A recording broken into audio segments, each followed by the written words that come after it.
แต่ละมือแต่ละเว้นออกไปทำมาหากินต้องประสบพบเหตุการณ์ต่างๆนานาสารพัดทะเลาะกันแย่งชิงกันอยากเอาชนะกัน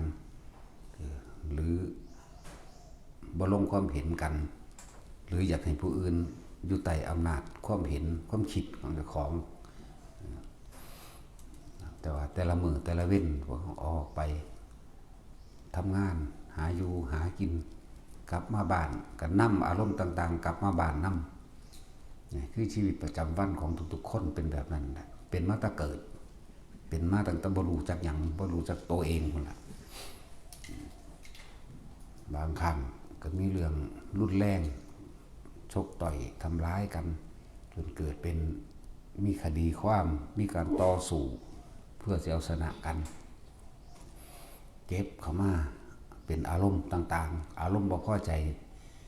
ส่วนมากพวกเฮาสิเก็บกันง่ายอารมณ์ที่บ่พอใจโกรธเกลียดอาฆาตแค้นหวังทำลายและทำลายได้บาดนี่ทั้งที่ก็ทำงานร่วมกันนั่นแหละที่แรกก็ดีอยู่ไปอยู่มากอยากเอาชนะกันอยากเอาความเห็นเป็นใหญ่อยากหลายๆอยากในความเอาเปรียบก็มีหรือเกิดการถ้าเอาเปรียบก็มีการเสียเปรียบกลับมาบ้านก็มาคิดนึกเรื่องนั้นเรื่องนี้ก็มาคุยกันสู่ครอบครัวฟังอีนั่นเป็นแนวนั้นบักนั่นเป็นแนวนั้นหัวหน้าเป็นแนวนั้นแต่ละมื้อแต่ละเว้นเห็นบ่พวกเฮาบ่รู้ตัวได้ว่าพวกเฮากำลังเก็บสิ่งต่างๆที่กระทบกระทั่งกันก็เกิดเป็นอารมณ์พวกเฮาบ่ฮู้ได้ว่าภพนั่นเที่ยวเกิดดับเกิดดับเกิดดับนั่นนะเกิดว่าคุยกับหมู่ที่พอใจพึงพอใจกันก็หัวเราะกระเซาะกระซิไปยิ้มหัวไปเนี่ยภพเกิดคือกันพอใจในเรื่องที่ได้มาพอใจในหมู่ที่เห็นตามตนเองพอใจในหลายๆแบบเนี่ยภพเกิดไปกระทบกระทั่งกับสิ่งที่บ่พอใจเก็บง่ายกว่าเก็บเพิ่นสิเก็บเขามาเป็นอารมณ์มาเป็นสัญญามาเป็นความรู้สึกพวกถิ่มยากความอาแขกขาดแค้นกันความอยากเอาชนะกันบางทำลายกันเก็บง่ายพวกนี้เก็บมาใส่ใจง่ายมาเป็นพันธสัญญามาเป็นความอาฆาตบาดหมางมาเป็นความจองร่างจองเวรกันแบบเป็นครูอาฆาตตายล่ะบ่ฮู้บ่อารมณ์ทั้งสองบ่ว่าสิเป็นอารมณ์พอใจดีใจที่มันได้ดังที่ความเห็นเจ้าของเองพบเกิดเสียใจบ่พอใจบ่ถูกใจอาฆาตแค้นกับพบเกิดคือกันจังว่าพวกเฮาบ่ฮู้จักวิธีการเกิดของตัวเองวิธีการเกิดของตัวเองนั่นแหละความคิดอันใดที่ปะปนเข้าไปด้วยอารมณ์ความรู้สึกพอใจกับไม่พอใจพบได้เกิดขึ้นแล้วถ้าเกิดว่าเฮาตายในขณะนั้นอารมณ์ค้างสัญญาอารมณ์มันค้างในขณะนั้นอารมณ์โกรธไปนรกอารมณ์มีความอยากได้ใครควรอยู่ตลอดในความโลภเปรตอารมณ์หลงไหลในวัตถุสมบัติหรือหลงไหลในเขายกย่องตัวเองว่าตัวเองดีว่าตัวเองหลายๆอย่างที่เก็บมานั่นคืออารมณ์เดรัจฉานนี่แหละจึงบอกว่าส่วนมากเฮาบ่ได้รู้จักตัวเองเลยว่าแต่ละมื้อแต่ละเว้นที่เฮาออกไปทำมาหากินกระทบกระทั่งคุยกันกระทบกระทั่งทั้งคุยกันเรื่องนั้นเรื่องนี้กระทบกระทั่งทั้งเวลาทำงานเมื่อยล้าจังซั่นจังซี่บางทีก็บ่ไปผิดกับไผผิดกับเจ้าของเองโมโหเจ้าของเองเวลามันเมื่อยมันล้ามันแบกของมันหนักหรือมันเฮ็ดบ่แล้วโมโหให้เจ้าของก็มีแน่ทะเลาะกับตัวเองก็ยังทะเลาะแม่เมื่อยแม่มึงแท้ไปแล้วคิดไปได้บัดน้อยใจในวาสนาว่ากับของเกิดมาบ่มีบ่ล่ำบ่รวยคือหมู่จังซั่นจังซี่นั่นแหละในขณะนั้นล่ะภพนี่เกิดดับเราสิไปตายข้างอยู่ในพันธสัญญาอารมณ์ตรงใดนั่นแหละนี่ที่เพิ่นว่าสัตว์เกิดมาเพิ่นเลยเอาคำว่าบ่รู้ขึ้นมาแทนว่าเป็นอวิชชาวิชาแปลว่ารู้แปลว่าความรู้ อวิชชาไปว่าบ่รู้บ่มีความรู้ตามความเป็นจริงพวกเขาก็เลยพากันเวียนว่ายแต่เกิดบ่มีไผเฮ็ดให้เด้ล่ะบ่มีผู้ใดโดนบันดาลสุขทุกข์ก็ตัวเองคิดเองเป็นเองถ้าเฮาฟังทำอยู่เรื่อยๆแล้วเฮาก็ใคร่ครวญตามประสบการณ์จริงในชีวิตจริงของแต่ละมื้อน้อมเข้ามาเบิ่งใส่ให้มันตรงกับสิ่งที่ตัวเองเป็นเด้อสิ่งที่เฮาบ่รู้ว่าพบเกิดคือแบบใดก็นี่แหละที่บอกนะพบเกิดเพราะว่าอารมณ์ความรู้สึกเฮาเป็นพันธสัญญาแห่งอารมณ์ทั้งหลายอันก็เกิดจากความคิดอยากได้ดังใจเอาความเห็นเป็นใหญ่มั่งเอาความอยากได้ดังใจพอใจเป็นใหญ่นั่นแหละพบมันเกิดแบบนั้นพอใจก็เกิดบ่พอใจก็พบเกิดเฮาบ่ฮู้ว่าตายลงในขณะนั้นสิไปไสนี่ตายลงในขณะนั้นพอดีหัวใจวายของขาตัวเองหัวฟาดพื้นตายตกบันไดหัวฟาดพื้นตายพวกนี้อารมณ์ที่มันยังค้างคาอยู่มันไปตามอารมณ์นั่นเด้ตัวจิตนี่เคลื่อนที่ไปสู่เนรยคติภพมั่งเปรตมั่งเดรัจฉานมั่งได้พวกนี้ส่วนมากอารมณ์ดีๆหรือสิ่งที่เฮาเคยทำบุญทำทานไว้บ่ค่อยคิดถึงเพราะว่ามันนานๆจังทำทีหนึ่งจังคุยกันเรื่องทีหนึ่งแม้กระทั่งว่ามาวัดมาทำบุญในวัดมาให้ทานเป็นเทศกาลกฐินผ้าป่าวันนี้กับพ่อตาเห็นพบปะหมู่พวกก็คุยกันพูดสารทุกข์สุขดิบคุยกันเป็นจังไดมีหยังแน่ได้หยังแน่เป็นหยังแน่ลำบากยากแค้นทั้งๆก็คุยกันเรื่องลำบากยากแค้นอยู่หั่นแหละจังว่าพวกเฮาบ่รู้อารมณ์ความรู้สึกต่างๆที่พวกเขาแสดงออกซึ่งกันและกันคำว่าอัตตาตัวตนก็คือความรู้สึกในความพอใจและบ่พอใจนั่นแหละเอาความเห็นเจ้าของออกมาแสดงแต่ละคนจากประสบการณ์ตนเองจากสิ่งที่ได้ยินได้ฟังได้รู้ได้เห็นได้เป็นมานี่เอาความคิดนี้ออกมาสาธยายบรรยายสู่กันฟังนะอะไรที่ว่าคนเฮามันมีอย่างอยู่ในภายในความรู้สึกแห่งตนเองภายในใจภูมิจิตภูมิธรรมหรือความรู้สึกนั่นแหละมันจะแสดงความรู้สึกต่างๆนานาสารพัดออกมาแม้กระทั่งบามาอยู่วัดจะคุยกันซุบเมามั่นเข้าไปนี่นะนั่นแหละจังหวะนี้แหละคือวิธีการเกิดของพวกเฮาเองทั้งหลายที่พวกเฮาก็บ่รู้เวลาพวกเฮาพันธสัญญาจดจำจากสิ่งที่ได้ยินได้ฟังได้รู้ได้เห็นได้เป็นก็แสดงความคิดเห็นต่างๆออกมาจากตัวตนแท้ๆของเจ้าของเองคืออารมณ์ความรู้สึกนั่นเองมันจึงว่าทิฏฐุปาทานยกความเห็นของตัวเองเป็นต้นเป็นประธานเป็นใหญ่หรือศิรพุตตปาทานจากสิ่งที่ตัวเองได้ยินได้ฟังได้รู้ได้เห็นได้เป็นมาได้กระทบมาได้รู้สึกมาจดจำเป็นพันธสัญญาเอาไว้กามุปาทานตามสิ่งที่ตัวเองพอใจในรูปร่างลักษณะท่าทางของบุคคลมั่งของสัตว์มั่งของสิ่งของมั่งในอากาศมั่งพอใจในอากาศมั่งพอใจบ่พอใจในอากาศมั่งนี่แหละในห่อนในหนาวนี่ดินแข็งเกินไปดินดีนี่พอใจนั่นนี่บ่ดีอัตตวาทุปทานอารมณ์ความรู้สึกนั่นแหละชื่อว่าเป็นตัวตนที่แสดงออกมาทางปากเข้าเองเลยอัตตวาทุปทานแสดงความรู้สึกของเจ้าของที่มันมีอยู่นั่นแหละพันธสัญญาที่เจ้าของผูกไว้ยึดไว้เพื่อความยึดมั่นถือมั่นที่พวกเขาบ่รู้มีแต่ว่ามาทำบุญก็เอาของมาท่านใส่บาตรท่านผ้าท่านเงินหรือของอำนวยความสะดวกต่างๆอาหารยาละสะดวกเครื่องนุ่งที่อยู่อาศัยและเครื่องอำนวยความสะดวกหลายแบบแต่ว่าบ่ค่อยคิดถึงมันสิ่งที่คิดถึงง่ายที่สุดคือความบ่พอใจอารมณ์โกรธเกลียวกราดซึ่งกันและกันเลยเกิดกลายเป็นผูกอาฆาตกันตลอดทั้งบ่ให้อภัยกันเกลียดโกรธเกลียดแค้นเขากระดูกดำบ่เผาผีก็ว่าไปนั่นแหละมันเก็บมันบันทึกเป็นสัญญาใบเราเดียมันบันทึกเอาไว้แล้วฉะนั้นเพิ่นจึงมีคำว่าอภัยมั่งมีคำว่าอุเบกขามั่งเข้ามาใส่ เฮาอภัยถ้าเฮาเครียดแค้นเขาเฮาบ่อภัยให้เขาก็คือเฮาบ่อภัยให้ตัวเองเด้ยังแบกยังหลับอยู่เด่นการอภัยให้กับเขานั่นแหละคือการอภัยให้กับตัวเราเองเฮาก็สิเป็นอิสระจากพันธสัญญาในความปฏิฆะอาฆาตโกรธเกลียดแค้นถึงแม้ว่าบุคคลผู้อื่นจักไม่อภัยให้เราก็ตามแต่เราจักอภัยให้กับเขานั่นแหละคือเราจะนำตัวเราออกเป็นอิสระโดยตัวเราเองเฮาเองนี่เป็นอิสระเอง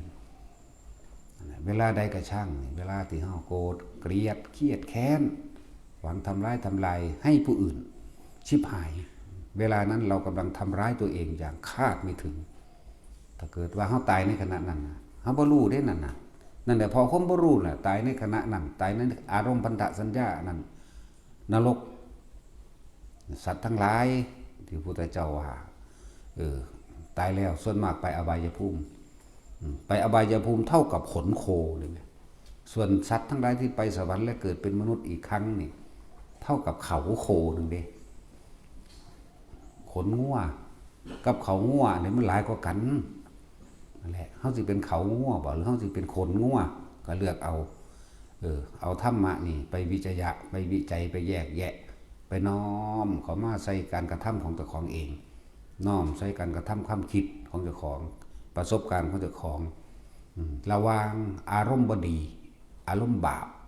าปกังวลเร่าร้อนเพราะไม่ได้ดังใจนี่กับอารมณ์ดีบุญสงบเย็นอันใดมันมากกว่ากันเอาไปเทียบเอาไปตวงเอาไปชั่งน้ำหนัก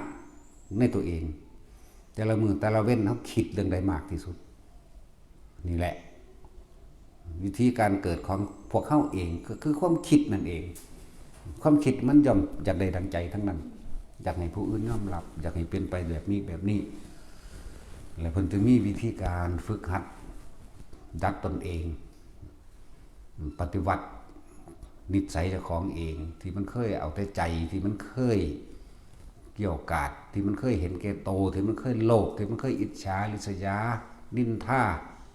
กาวตูใส่ลายต่างๆที่มันเคยอิจฉาริษยากาวตูใส่ลายล้วนแล้วตั้งแต่ความอยากได้ดังใจของเจ้าของอยากให้ผู้อื่นยอมรับหรืออยากรวยกว่าเขาอยากมีเหมือนเขาหรือกว่าเขาแบ่งสิเอาไปทบทวนตัวเองในการกระทำที่มีผ่านมาแล้วชั่งน้ำหนักเบิ่งแล้วอันใดหนักกว่ากันบุญกับบาปมันคนละกระเป๋ากันอยู่แล้วมันอยู่คนละช่องบันทึกแต่เฮาบันทึกบุญนี่น้อยหน่อยถึงบอกว่าอันเนี้ยบ่ดีนี่บันทึกหลายแล้วก็ย่านลืมอีกเด้คนพันธสัญญาตัวนั้นขึ้นมาตีดังว่ากวนน้ำให้คุณว่าล่ะน้ำตกตะกอนลงไปแล้วคิดไปแต่ละมือไปคิดถึง5 ปี10 ปีขึ้นหลังไปคิดถึงคนที่เฮ็ดให้เจ้าของเก็บแค้นสู่เขาบ่ได้กวนขึ้นมาอีกอยากทำลายเขาให้เขาตายให้เขาชิบหายเบิดโคตรเหงามันว่าไปพุ่นเด้บ่ธรรมดาเด้นั่นแหละตัวนั้นกำลังทำลายตัวเองบางที่เขาผู้นั้นลืมเฮาไปแล้วแต่ว่าเฮามันบ่ลืมเขาที่นั่นแหละเพราะว่าความคิดเพิ่นจึงให้มีวิธีฝึกหัดสั่งสมสิ่งที่เป็นกุศลกุศลนี่ว่าสิ่งที่เป็นประโยชน์ต่อทั้งมนุษย์และสัตว์ทั้งหลายหรือเอิ้นว่ากุศลโดยตั้งจิตแรกเราคิดนี่จักไม่ทำร้ายเบียดเบียนให้ผู้ใดผู้หนึ่งเสียชีวิตและทรัพย์สินทั้งมนุษย์และอมนุษย์ทั้งคนและสัตว์นี่แต่ถ้าบ่มีความคิดเรานี่เป็นกุศลแล้วเราจักช่วยเหลือแบ่งปันในสิ่งที่เรามีในสิ่งที่เราพอทำได้เราก็เฮ็ดไปนี่เอิ้นว่ากุศลสร้างสมตัวนี้ไปเรื่อยเลยตัวบ่แม่นว่าไปคิดคนนั่นแหละถ้าบุคคลใดที่ได้ฟังแล้วเนี่ยธรรมนี่เป็นคำกลางๆธรรมนี่แปลว่าชีวิตจริงประสบการณ์จริงของสรรพสัตว์ทั้งหลายชีวิตจริงความจริงของแต่ละคนที่พวกเข้าผ่านพบประสบมานี่นะคิดดีกับคิด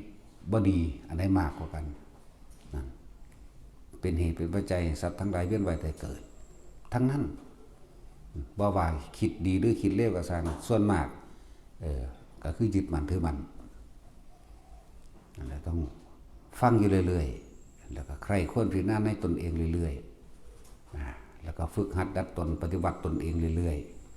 ๆว่าเขาคิดเรื่องใดมากกว่ากันจิตนี่แปลว่าผู้สั่งสมกับบันทึกเป็นพันธสัญญาเอาไว้จิตกับผู้รู้กับจิตก็สั่งสมเป็นพันธสัญญาเอาไว้เบิดทุกอันนะที่นี่จิตอาศัยการกระทบกระทั่งจากตาจากหูจากจมูกลิ้นกายของเขาเอง จึงเกิดอาการคิดนึกปรุงแต่งแสวงหาในความอยากได้อยากดีอยากมีอยากเป็นอยากได้ดังใจเจ้าของอยากมีเหมือนเขาอยากเป็นแบบนั้นแบบนี้เห็นเปล่าเห็นว่านี่อยากได้ดีมีเป็นก็อาศัยตัวคิดนี่แหละจากสิ่งที่ได้ยินได้ฟังได้ดูได้เห็นมาอยากเป็นแบบนั้นเด้ได้แบบนี้เด้ถ้าเฮาระงับดับความคิดได้นั่นแหละถึงมีวิธีให้พวกเขามาฝึกหัดเอาวิธีที่ง่ายแล้วเอาวิธีที่เดียวนั่นแหละเฮ็ดได้ตลอดกาลเวลาเฮาโกรธเกลียดคนอื่นเฮายังคิดถึงได้เลยบ่มีพิธีรีตองบ่ได้สามารถท่านโกรธเกลียด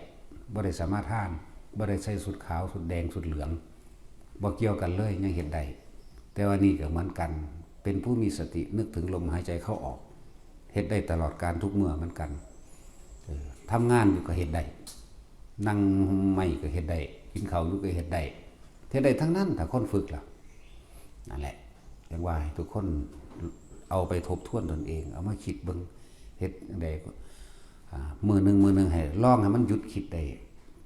ทีละนาทีนึง2 นาทีไปเลย3 นาทีไปเลยแต่ละมื้อสะสมเข้าสะสมความบ่คิดรู้จักว่าครับก็โดยลมหายใจนี่แหละความบ่คิดก็ดีอยู่กับลมเข้าอยู่กับลมออกอาศัยเกาะกายเจ้าของเองไว้คือลมหายใจนั่นแหละถ้าว่าเรื่องว่าเกาะกายก็มันเกินเป็นส่วนใหญ่บ่คำว่ากายมือก็แม่นตีนก็แม่นหัวก็แม่นเพื่อเลยเอาว่าย่นย่อจดจ่อเข้ามาลมหายใจนั่นแหละคือกายในกายอันหนึ่งนี่เกาะลมหายใจเวทนาเฮาก็จะเกิดความรู้สึกถ้าคนนั่งฝึกจริงๆเริ่มต้นแรกก็ต้องอาศัยแบบนั้นซะก่อน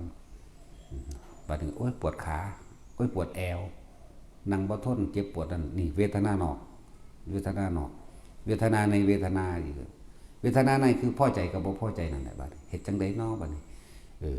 พอใจกับบ่พอใจเฮ็ดจังได๋มันสิเป็นอุเบกขาเวทนาได้เพื่อเลือกกายก็คือลมหายใจ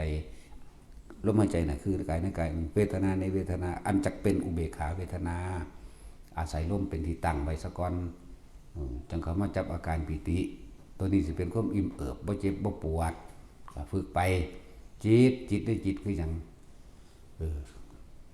สติกำกับจิต